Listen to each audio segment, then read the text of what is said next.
Okay.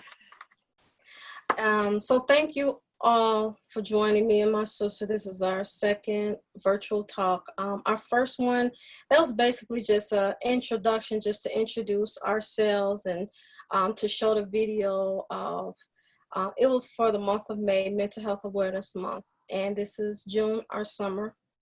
And this is just, we wanna have a conversation about what's going on, current events. So thank you all for just coming, for participating. Of course you all know, but I'll introduce myself again. We'll just go around and introduce ourselves and then what you will hope to gain from the conversation. So I'm Leticia. Most family members, they call me TC. Tony's younger sister. And one thing, I just hope to just bring awareness to what's going on. It's a lot of current events, a lot that's going on in the world, and racism, it is a very sensitive subject matter to everyone. So we just want to bring awareness to what's going on. How can we be part of the solution to the problem? Because there's definitely a lot. So that's basically, you know, my take on it. Just want to help to offer solutions to the problem. Cool, cool. I'm Antonia. We all have nicknames, so everybody calls me Tony.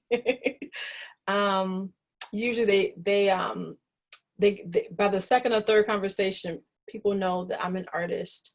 Been an artist for 25 years, and my work centers on the human story. I started this project with Tees because we were talking and we wanted to bring awareness to things that were in our family that we just had never talked about. And it was important for us to be able to say, you know what, this is the time to not be silent. This is the time to share and to be open. And we've gotten some good feedback from people since we started the project with the first video and then the virtual conversation that we had. So that's what I hope to get. As, again, I was hoping that we can talk about racism and just lay it on the table and not have any two people in my waiting room. Let me get them. Not have any barriers. You know what I'm saying? I think sometimes when we talk about racism, it's from it's from a them or us, and that's not how we want to. Not how I think anything gets done. I think it gets done by having open, transparent dialogue, and I was hoping to have that today. So that's my take on it. Hello. Hello there. How are you? Doing well. Trying to figure out why my camera's not working. Sorry, I'm late, and It's okay. It's been a busy day, and it'll continue to be busy. We're just introducing ourselves. Okay. No worries. No worries. So, Bobby, if you just want to introduce yourself. My name is Bobby Hickson. Well, thank you, Leticia, for inviting me. Thank you for putting this all together. I think this is important. I guess I try and think about what I'm trying to get out of today. I'm just really curious I think this is important for people to talk about. I'm really curious just to hear other people's perspectives, try to get a better understanding, and, you know, whatever I can contribute to. Yeah, I think that's about it. Awesome. Thank you for coming. Yeah, thank you. All right, Ria. My name is Ria Yap, and I met Antonia, maybe it's been like 2 or 3 years, maybe 2 years ago in Oak Park at Buzz Cafe, and I'm happy that we're keeping in touch because we haven't been able to formally partner yet. So I work for our local community foundation. So, but I'm here today on my own, as my personal self. I don't actually have any expectations, not to say that's a low bar, more like I really want to keep an open mind. And I actually don't think there's enough I haven't really been looking for spaces like this, but we've always needed them. And I think because we just never really, it's like when you're in a group of people together, we have like a community, people of color, like it's so refreshing. It's so, makes you feel like energized again. Even if like I'm actually having kind of a rough day because my kids, and it's not their fault, they're just kids. It's my fault. They're just being themselves, so I have no one to blame but myself. No worries. We're glad you're here. Glad you you're can make here. time. Thank you. Yep. Professor. Awesome. So, hey, I am Daryl Allen, and pardon me, I was multitasking. The reason I'm here is because Antonia, and I met her, and at the end of the day, in my life, my world is real simple. I wake up every day with the belief that I can change the world. So I have a lot of things on my plate today, but the topic that we're chatting about today, I was just moving another meeting back so I could spend a little time with this wonderful group, because at the end of the day, I can't know what you know if you don't tell me, and I can't share with you what I know unless I'm willing to be vulnerable. And this opportunity is a top opportunity for that to happen. So I am, as I told Tony, I'm trying to move some things around, because I think anytime we have an opportunity to have a conversation between individuals who are willing to be open, we can't lose. We just have to make sure we step into that gap. So that's why I'm here. Fantastic. Thank you so much for coming. Thank you. Hi, Regina. Let me unmute myself. Hi, everyone. How are you? Well, I am. I like what you just said, multitasking, because I'm clearly driving on this Zoom call too. Just finished grocery shopping, but I just wanted to support my sisters, because this is a great conversation that I think we need to have often. Mental wellness, and then just the topic of racism in the world. And I just wanted to kind of be a part of the conversation, just to learn a lot from you all, and then share a little bit of what I see, more so either from an educational perspective. I'm an educator, administrator for 4th and 5th grade students. So hopefully I could learn a lot from you all and then share a little bit of what I know. Thank you for coming. Yep. Oh, you're welcome. Thanks for letting me know about it. Fantastic. So thank you all for coming, just being a part of this. We really appreciate you all taking the time out of your schedules just to be a part of our second virtual conversation. right. And like we said, we are not experts at all. We're just having a conversation. Right. We know this is a very sensitive subject matter to talk about racism, and then to talk about mental health and how racism is affecting mental health. Is very sensitive, and we totally get that, and we respect that. And just the first question, we just want to throw it out there, and feel free, whoever wants to start, they can start. We just want to talk about how stress and fear and anxiety, how all of that, plays a part into racism. When we're constantly watching the news, we're going to the store, we're not sure if we see a police officer.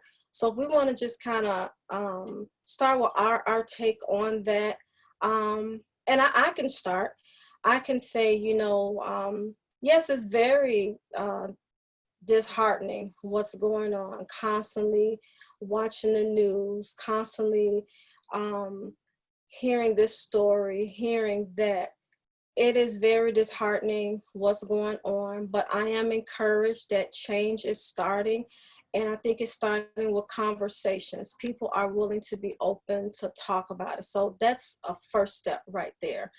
I know for myself, and I was sharing this with Bobby and even with my sister, like I have to monitor how much of the news I watch. I was watching the news and I could literally feel my muscles tensing up. I felt my heart rate increasing. And I just had to get up. I said, okay, I got today, no more news. I just had to cut the news off. And so I have to monitor how much of the news I watch, get updates, and like having it on back to back to back. Me personally, I just can't do it. Even when it comes to social media, constantly seeing the negative comments and the bickering, the back and forth, I have to monitor how much time I spend on social media. That's just for me. Everyone is different. And so if anyone wants to jump in just to, share their take on that, feel free.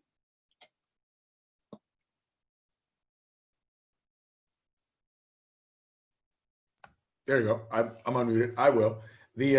So let me back up, because that's a loaded question. We could probably be here for a couple hours just beginning that question. But let's begin with the idea that racism is a big topic, and in the United States of America, it's not one that we address head on very often. So let's begin with that. The second part is when we're talking about mental health. Mental health is something that in the United States we have difficulty with. And in the Black community, we try to talk about it once every 200 to 300 years, because we're really excited about it, right? Okay. In many communities of color, it's a topic that no one really wants to discuss.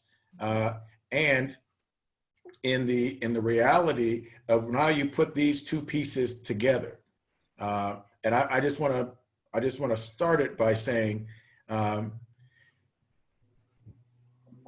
there's a myth and I'm talking about, this is a myth that educated people have. Okay, there's a myth that there was the civil rights movement, and then there was this education reform. Okay, that's a myth. It's a lie. Okay, what happened was in the 1960s there was the civil rights, and before the last state in the United States okayed Brown versus Board of Education, our educational system okayed special ed.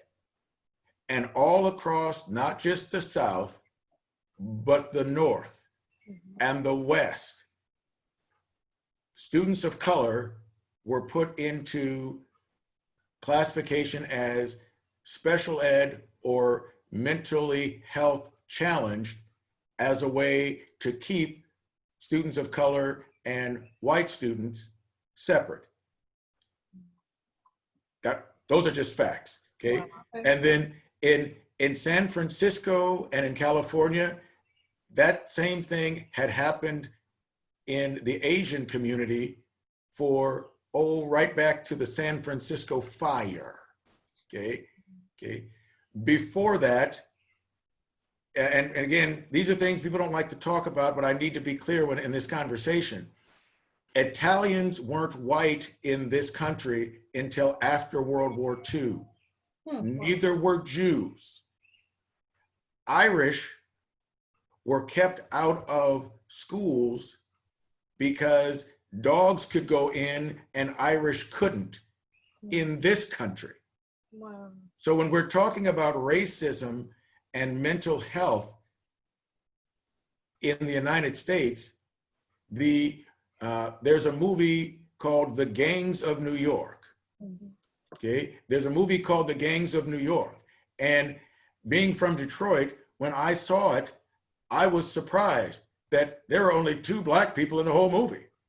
Wow. I was like, because in the United States, when you're talking about gangs, it's almost always inferred that there's some type of Black people in there. You're like, what's going on?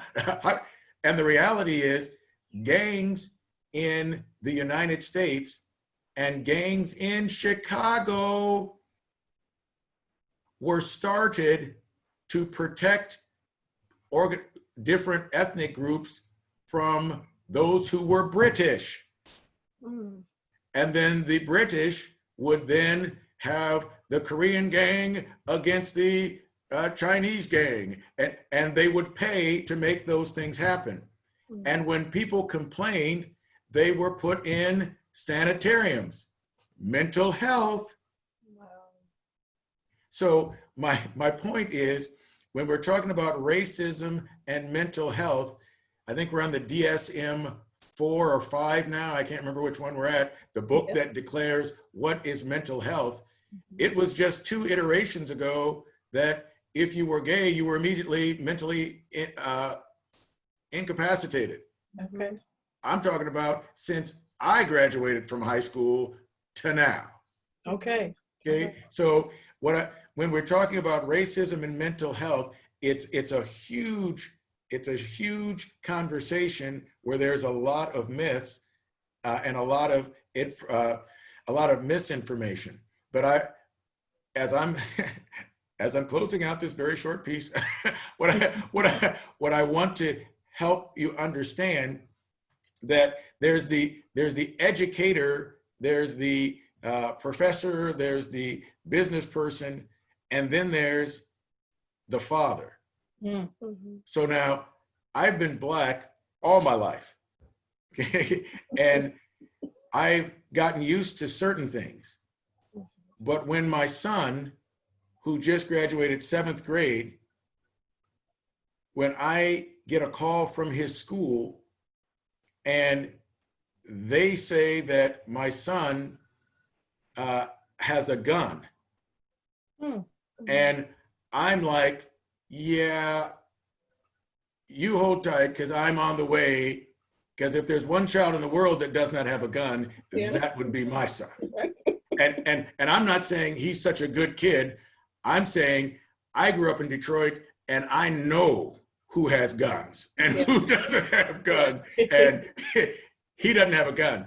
So when I got to school, I asked 3 questions, and in asking those 3 questions, I found out that there was a test that day in a AP, an advanced math class, and my son was at the top of the class, and an individual in his class said, "You're not going to get the top grade today." And they said, "I think he's got a gun in his locker." Wow. And that's all it took for him to be hauled out of class on a whim. Wow. Now, there's a whole lot of conversation in that right there, because that's happened 2 years in a row. And I had to sit with the principal and say, so either I'm going to talk to your boss and the board, or you're going to stop allowing this same game to be played on my son. Because, and I was clear, I said, if he was a Jewish kid, if he was an Asian kid, okay, it would, but he's a Black kid. And so he must have a gun. Right. And so I have to explain to my son that, yeah, the rules in your suburban world aren't what you thought they were. Sure. And when he goes to the airport and he gets frisked, and I said, "Hey, excuse me, sir, you said if you're under 14, they didn't have to." "Well, that's a grown man right there." I said, "No, that's a kid right there. And because I'm the parent right here, you need to ask the parent before you do that right here." And we're talking, I haven't forgotten, we're talking about mental health. So now this teenager recognizes that regardless of what he learned in his suburban school, that the real rules in life are different than you thought. Right. That's the mental health conversation. And I'll leave it at that. Yeah. Whoa. That's a lot. Yeah. That's a lot, Professor. Before I continue, does anyone else want to add anything share anything at this point? I will. I was actually born in Detroit. Woo! Yeah, so we're friends now. Detroit now. We both made it out. Yeah, We made it well, out. So I have some. I think during your your remarks, it came to my mind a few things that I've been thinking about, but I've only just been starting about it really recently. And then we moved to the suburbs, of Detroit. Yeah. So let me tell you a little story. My friend lives in Vermont. She's white. Her husband's black, from Chicago. She's a teacher out there. I hope she doesn't mind I'm telling her story. I won't say their names. And they have biracial children. So they're selling lemonade over the weekend. And they're like, yeah, it was awesome. We had a lot of nice, kind people. And their daughters are like 11. And they're the sweetest looking. All kids are sweet looking, even on their baddies. Their daughter got flipped off once, she said. Her husband got flipped off 3 times and called the N-word. And I was like, wow, that brought me back to like growing up, and what I experienced as a young person is different as an Asian person, but still those like that something happened to you as a young person, that someone's telling you meanly that you're different, and they want to make fun of you for it. So the things that have been coming to my mind, I feel like lately with unrest right now, I read it and it's disturbing. I still feel like, I feel like living in Chicago, I've been kind of like in a bubble.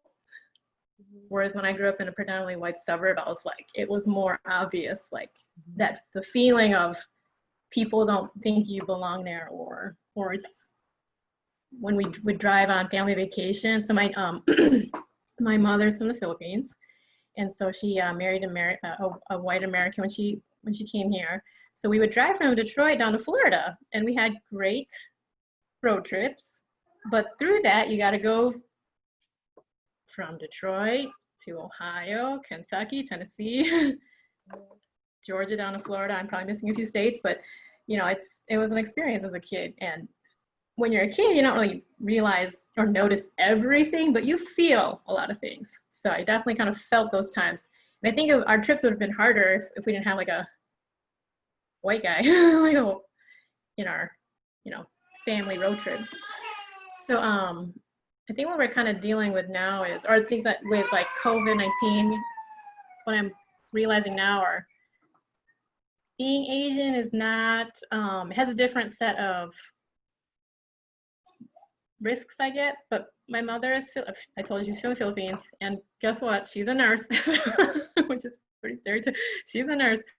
But when it first started, I felt a little like, she hasn't had any bad experiences yet since the pandemic started, but people, when they're tense, they get crazy. People are stressed out, they get meaner. I mean, we're feeling it, but like other people who like feel threatened. So I'm really worried one day someone will spit on my mother, and she's the one who has to like take care of people. She's the one who's supposed to be nice to you and administer medications, and she's also the one who's not really welcome in this country, right?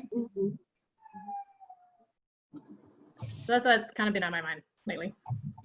Oh, thank you so much for your transparency. Thank you for sharing.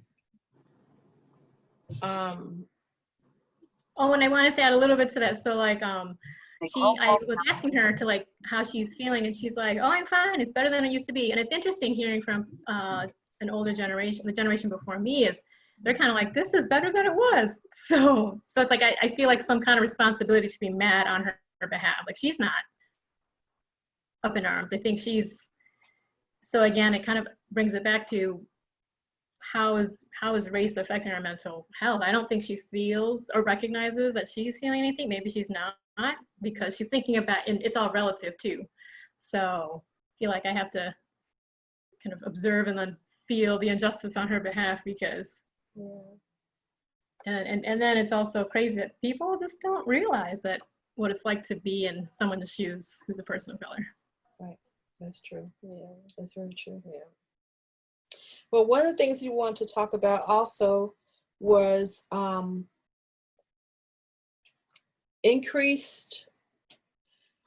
How are symptoms being increased for people with current diagnoses and those who do not have a diagnosis? We don't want to get clinical unless you want to get clinical. Feel free.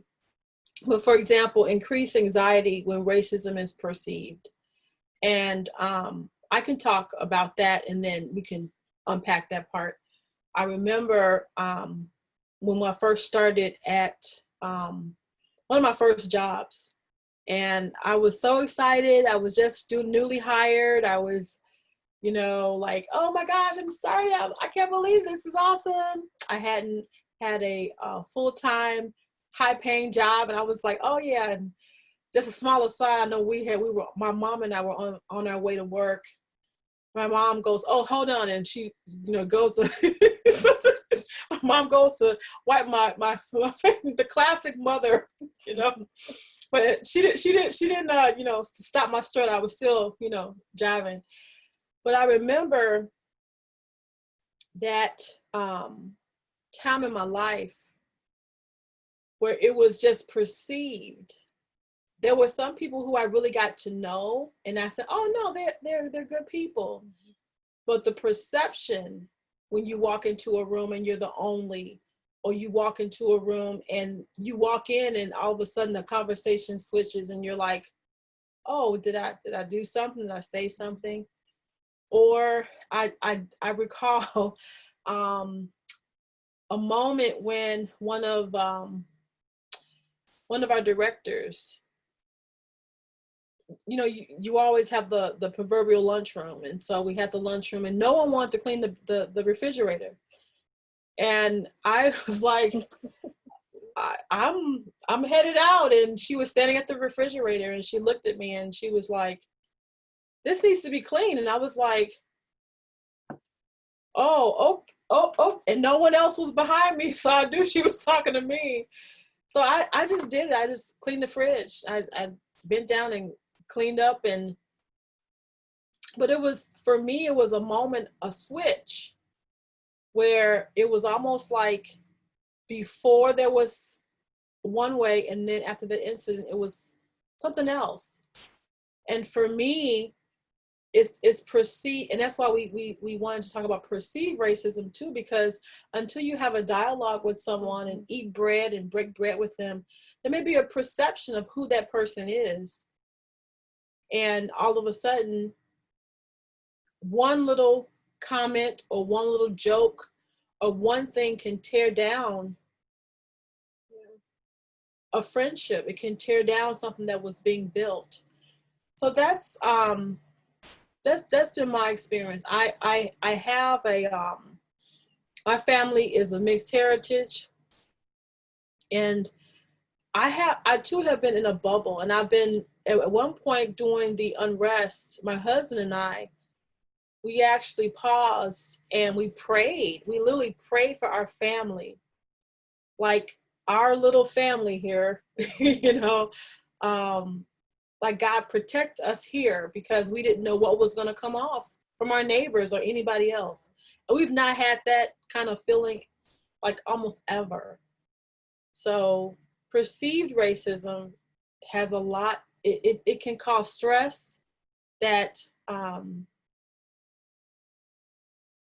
it can cause a certain unrest and a certain stress in here if you're not careful. You know, so.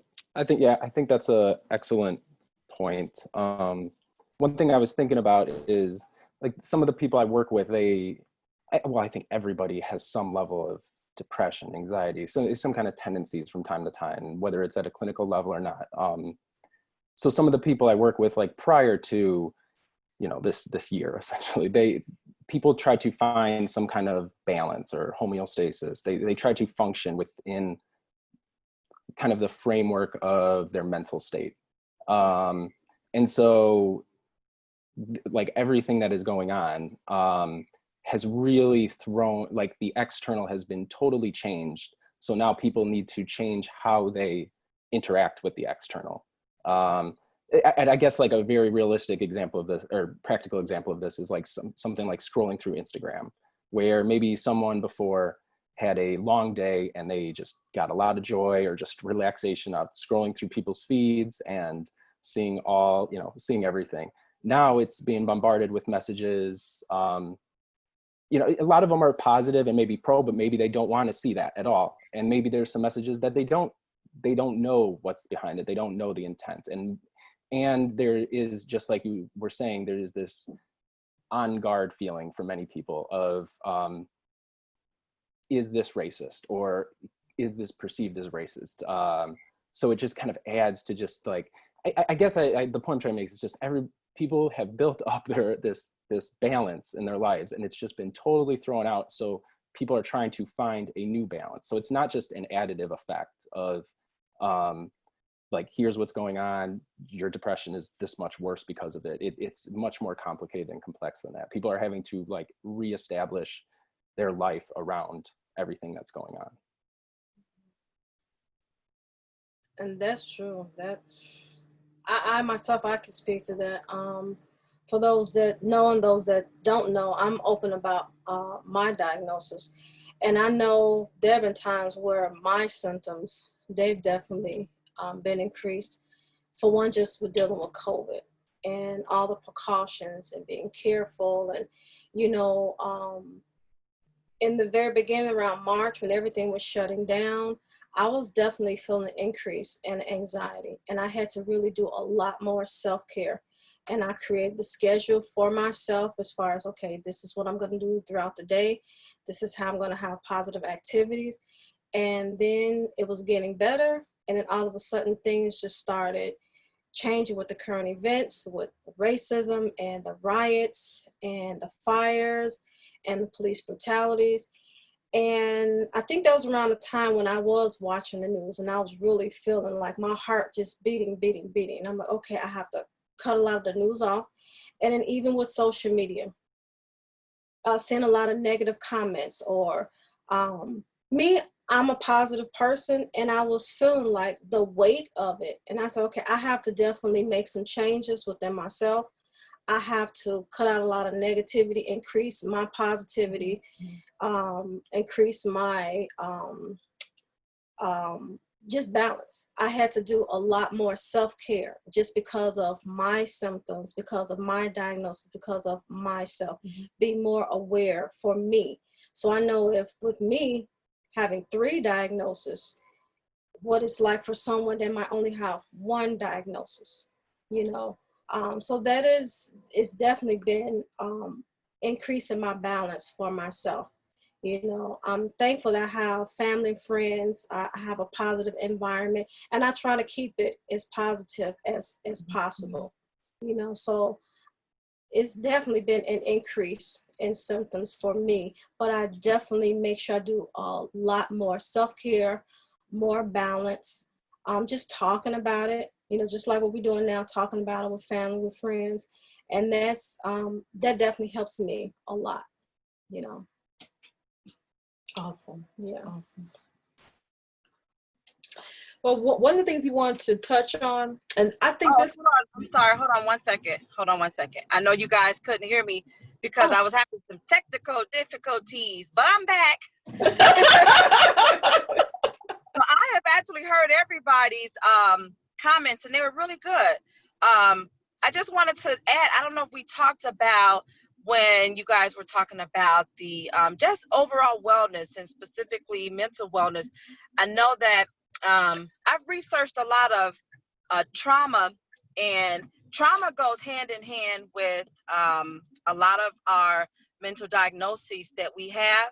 And sometimes you have experiences in trauma throughout your lifetime that are not dealt with or that are not addressed. And sometimes those experiences that we have in life, it leads to what we call trauma. And then they say the more traumatic events that you experience, especially if you are not given the opportunity to address those experiences, they pile up on top of each other, and they lead to mental stress.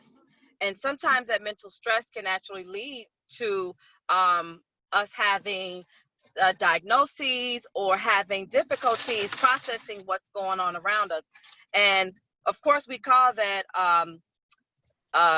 we might call that depression, or we might call that bipolar, or we might call that anxiety. But a lot of that comes from the trauma that we've experienced in life that we just didn't have that opportunity to process. So I see that what we've been experiencing these last few months is just another form of trauma that everybody has had to go through. COVID-19, racial tensions throughout America. And I just think that it has led to trauma. But one thing that helps us to become mentally well is having these conversations that we're having right now, because we're able to talk about it and process our emotions through it. And that helps us understand psychologically where we fit in all of this. And I think when we don't process it psychologically, it can lead to trauma. And then they've talked about, I don't know if you all have heard of ACEs, but we've talked about ACEs a lot with our teachers, and training our teachers on how to understand like the trauma that our students have experienced. And it's like they say the more ACEs you have in life, and those ACEs are not treated, the higher chance of having trauma in your life. So it's like, for example, an ACE could be like George Floyd's family having to experience what they experienced. Another ACE could be, you know, the divorce of a family member, or the death of a family member, or just watching the news, constantly seeing the negativity in the news. That could be an ACE. And if it's not treated and processed emotionally, it can lead to trauma. So I just know that what I do for myself is I just try to process, like, okay, what's going on in the world? Who can I talk to get it off of my chest? And then what can I do to help prevent it from happening around me even more? Like joining these conversations, or talking to other people to make them feel comfortable about having a conversation. Because like you did say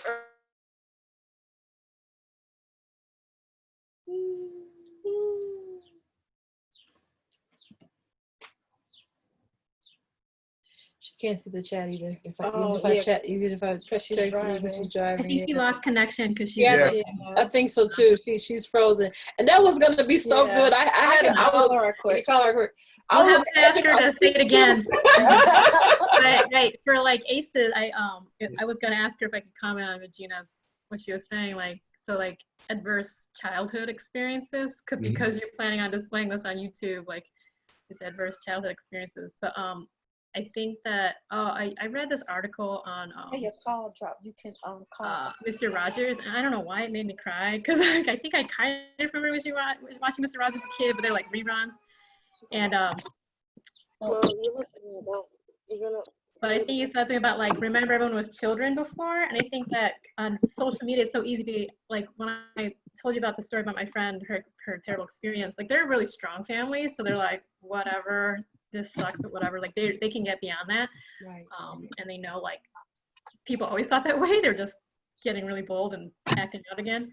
But when I read that article on Mr. Rogers about like, remember that people were children too, like, and then I think it's so easy on social media, on Facebook, to be like, oh, that was wrong, that person's evil, because we want to make it all right, wrong, evil, good, when people have their traumas. So I'm going to let you go back to talking, Regina. I just want to say I wanted to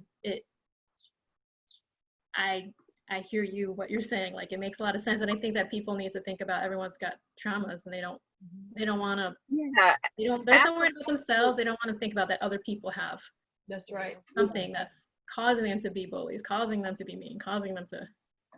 yeah, absolutely. Can you all hear me now? Yes. I'm sorry. I apologize. This phone and me driving is not working. Okay, so I am basically just gonna recap. I didn't want to be so long-winded, but just wanted to kind of recap. But just kind of making that connection that trauma has a lot to do with our mental wellness. The more ACEs that we have, the more negative experiences that we have in life, I think that leads to trauma. And so what we've seen over the past few months is just another example of a form of trauma. And I think having these conversations is helping us process through that. So that was all I needed to kind of add. But I know I've been having these conversations for the past few months with my colleagues and friends and family members. And I've personally just understood that trauma is real, mental wellness is real, mental illness is real. And yes, racism is still alive and breathing in our United States. So I just think that understanding that everybody is experiencing some form of trauma and racial tension, no matter what neighborhood you come from, no matter what level of education you have. I think we all kind of experienced that at some point. I was just telling my daughter, we were in Mariano's, and she came to me and she was saying, Mom, you know, the guy moved his cart away from me, and I don't know, I didn't, you know, he was basically making me feel uncomfortable. And I said, Brianna, that's your perception. Sometimes we perceive people as being racist, and that might not be the case. It could be our perception. Now, I know that what we've been seeing in the media has been full blunt racism with George Floyd. That was full racism. But I don't want us to jump to the conclusion that everybody is a racist and everybody is mean to, you know, a particular culture, because that's not the case. And I think these conversations help us understand that everyone does not practice that type of behavior. You may have isolated incidents. That's awesome. That's awesome. I appreciate That's wonderful. And I am so glad that we moved to a conversation about the adverse childhood experiences. That ACEs study is extremely powerful. And if you just Google it, if you're not familiar with it, the idea that it's extremely powerful because it outlines that what we're talking about with mental and social trauma is as real as a bullet or a bat. And those circumstances, and so to actually quote from the study, the more ACEs that you have, the shorter your life expectancy is. So it's not maybe, kinda, sorta. It is a direct correlation. Direct correlation. And so in this conversation, you know, I want to address that, because at the end of the day, and I lived in 8 Mile and DeQuinder in Detroit. So when the Detroit riots happened, they came down my street. So I'm old enough to remember a yellow VW Bug being dragged down in front of my house. So you know, it's one of those memories that you're like, yeah, probably won't forget that ever. Yeah, type situation. Okay? So, but I want to put the trauma, and first of all, I have a great self-care survey. It's put out by Dr. Kristen Neff. Kristen Neff is, she is at the University of Texas in Austin. If you Google Dr. Neff, you will find she has an amazing book on self-care. And, you know, so everyone has a list of biases. I come to the conversation as my faith background is Christian. I come from Detroit. I've lived in Denver, Colorado, out west. You know, so I bring a crazy mesh of experiences, and guess what? You do too. So What's going? Yeah. So, but the idea is that I've got this great survey that I'll be happy to send out to you so you could take a look at it. But the reality is, as it comes to the ACEs, there are certain things that you grew up believing that whether they were true or not, you grew up believing them because you were a kid. You don't know better. Right? Okay. So I remember the day that, you know, I shared with my my parents. You know, as a child, I shared with my parents. I said, you know, I really feel bad for Mrs. Federline. Mrs. Federline was our neighbor. Now, and she was one of a less than a handful of white individuals that I knew. Okay, and I was like, wow, because everyone else in the neighborhood was black or they were of Middle Eastern descent. Because I lived in Detroit, okay, you know, in our section, right? Okay, so fast forward, my dad in the 70s, okay, my dad in the 70s got a promotion. He worked with Prudential. He got a promotion, but in order to take the promotion, he would have to leave Detroit and move to Denver, Colorado to take the promotion. And, you know, they were pretty certain that there wasn't a black man in the world that was going to, you know, take that promotion. But my dad was like, oh yeah, I'll call your bluff. I'll take the promotion. So he packed up the family and we moved to Denver, Colorado. By the way, I learned to snow ski. I learned to rock climb. It was an amazing circumstance. When we're out on the ski slopes, people would say, "You looking for your parents? They're over there." And I was like, "Boy, these folks in Colorado are nice. How do they know my parents?"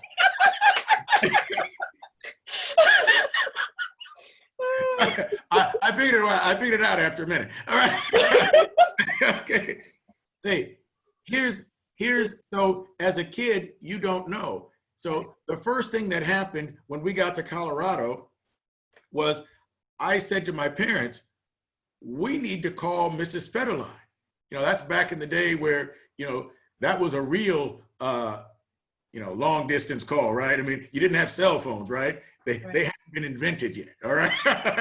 Okay. So I was like, we need to call Mrs. Federline because we have obviously found the rest of the white people.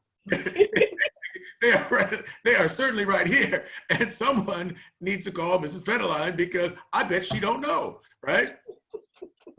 Okay, so, and I remember that distinctly. Okay, here's where I'm getting to.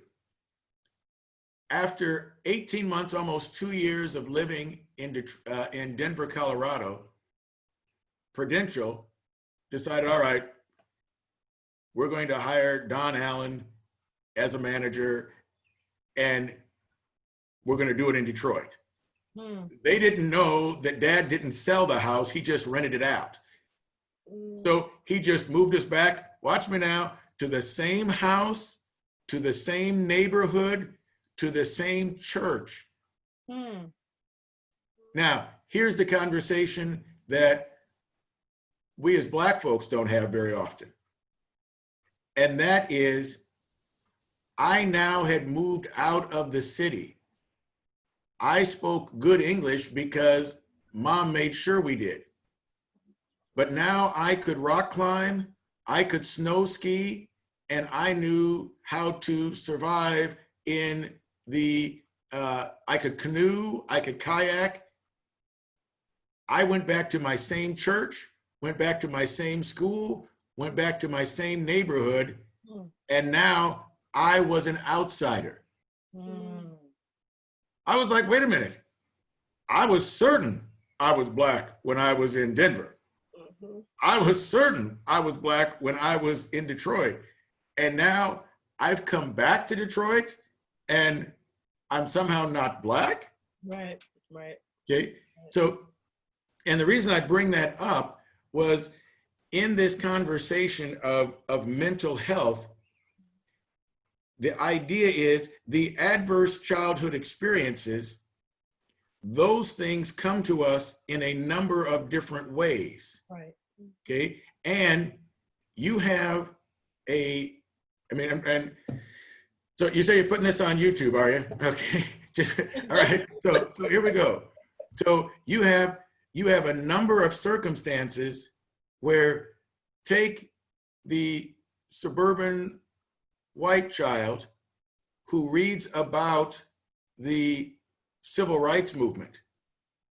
And then as a teenager, they finally put the dates and times together and they realized that grandma and grandpa were on the wrong side of history. They realized that, well, yeah, my father has worked for this company for 35 years.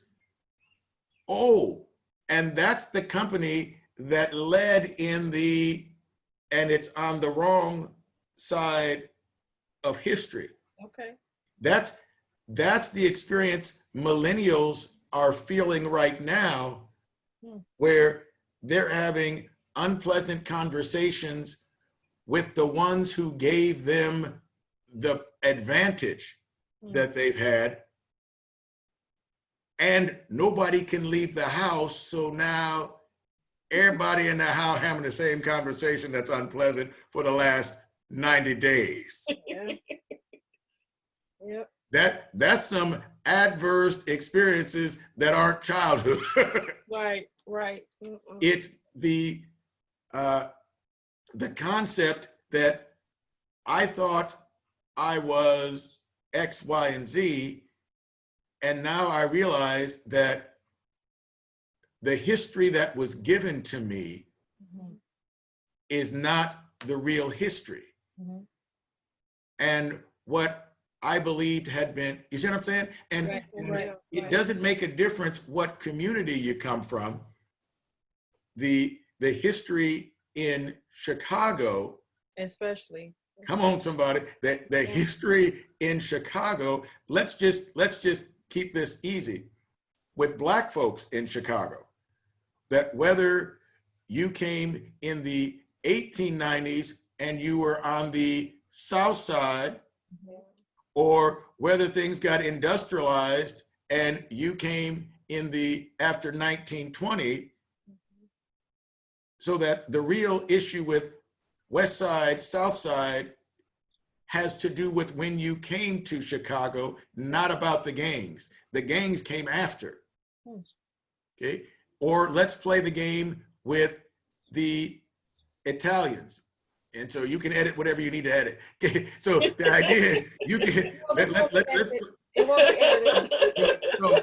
let's play that game where in Chicago, the power structure, how it's set up, and everybody knows, wink, wink, that the Oak Park and River Forest were the bedroom community for the mob and had been for a long time. But it wasn't until Cicero and Berwyn were divested and the Hispanics moved in that most people admitted what was going on. And unions in Chicago, I mean, we could just go down the list. So we can certainly go right there with you. Yeah. And I guess what I'm just saying is, when it comes to the adverse childhood experience, when you get old enough to realize, oh my goodness, what I thought had happened was, and that you realize that isn't what happened. Right. And I don't care which neighborhood you're in, you find out that it is not unusual in Chicago for someone to not know the history outside of 8 blocks of their house. Right. That Chicago is the most segregated city in the United States, and it's not in the South. Yeah. Okay, it's right in Illinois, right on the lake. So that there is a lot of trauma that happens when you find out that your childhood, you learned the information you learned in school, the information you learned in church, that you learned in synagogue, that you learned in wherever at the YMCA, that none of that history was actually correct. Accurate, absolutely. Yeah. And accurate is the correct word versus correct. Yeah. You found out that, oh my goodness, that, we were working with the redliners, right? That Union 2 was part of, oh my goodness, Dad's been the union boss for Union 2 for 50 years. Right. You mean Dad did, you're right. Those kinds of trauma. And then, so again, the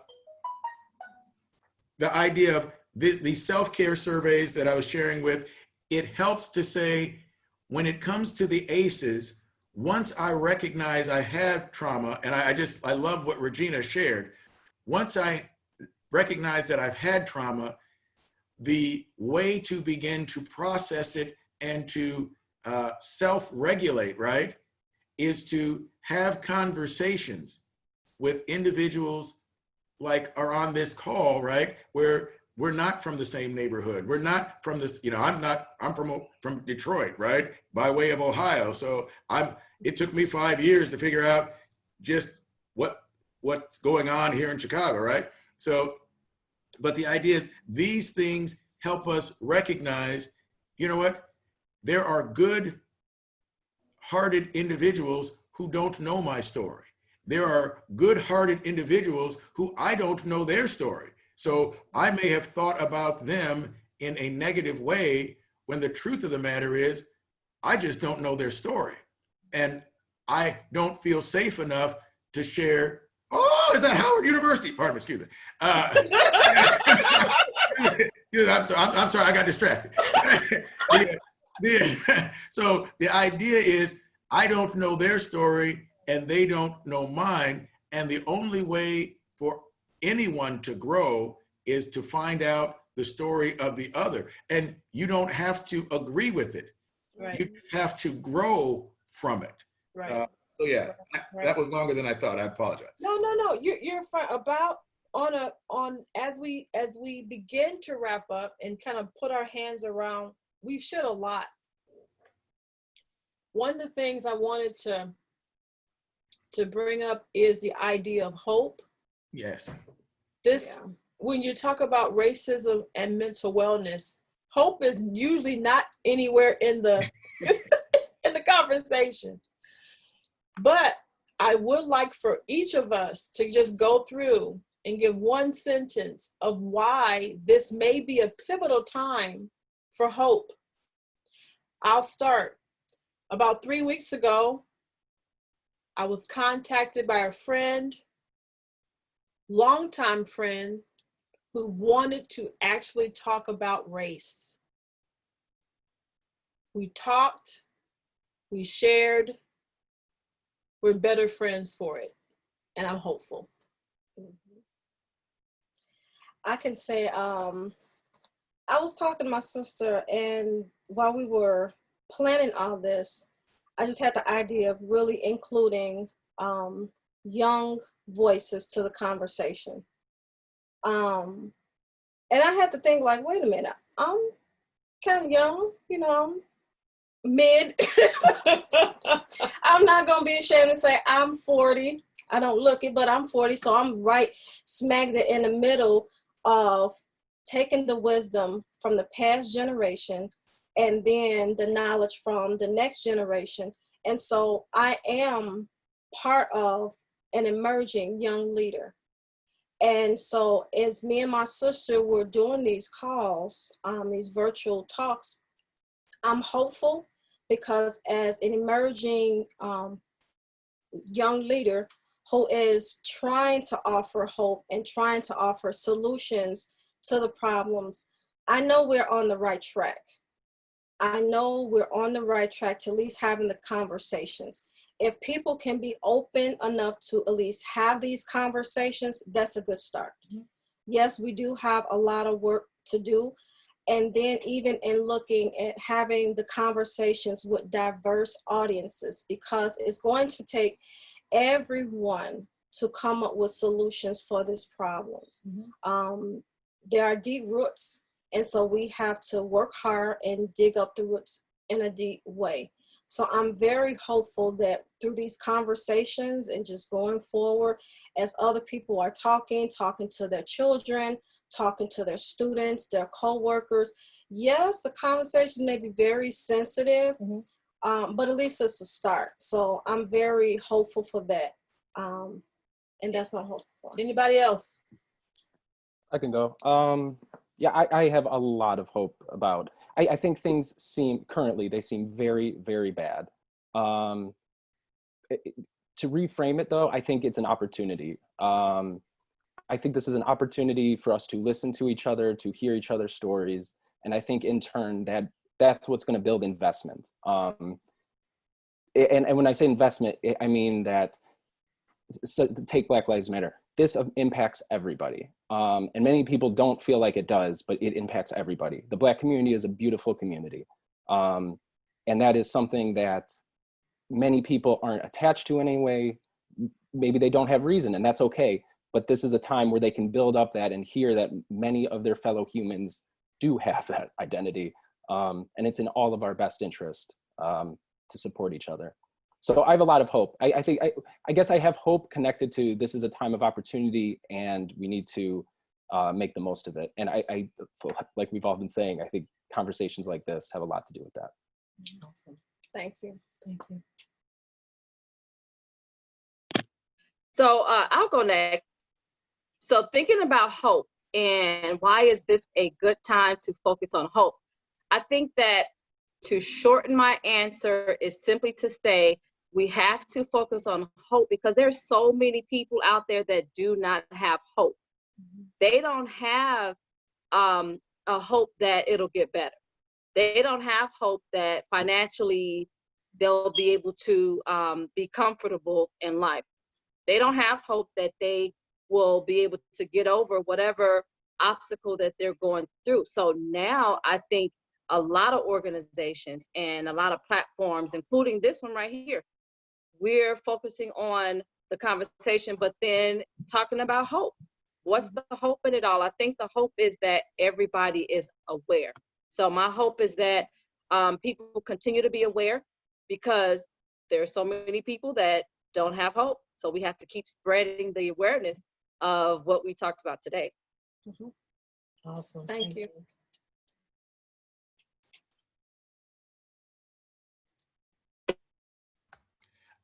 When it comes to hope, I have hope because I believe in God.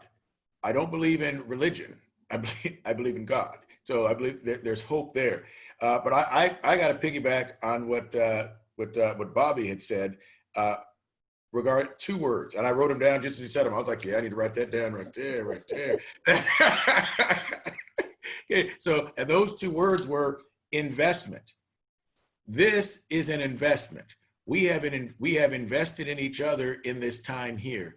That is, there's lots of types of investment, but this is certainly investment.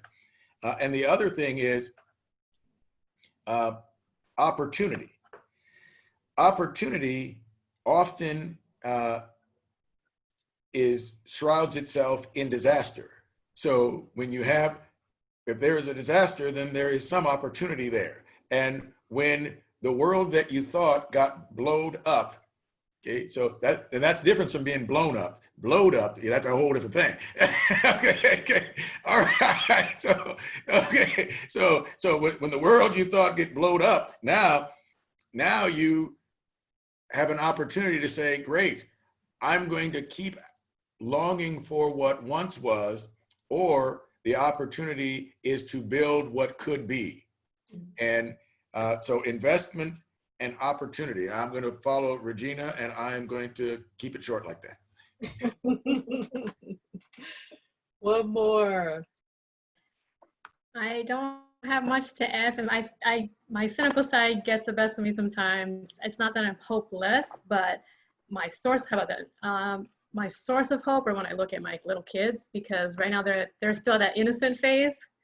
So especially like when they're toddlers and preschoolers, I'm always amazed at like how preschoolers, everyone's friends, there's no cliques yet, no one has beef, but so they're my source of hope right now. Fantastic. Yeah. Fantastic. Yeah, and just once again, we just want to say thank you all so much Absolutely. for taking the time out of your busy day. This is Saturday. You couldn't have been doing anything, but you just took an hour and 13 minutes out of your Saturday. So thank you so much. Just Absolutely. to be a part of this conversation.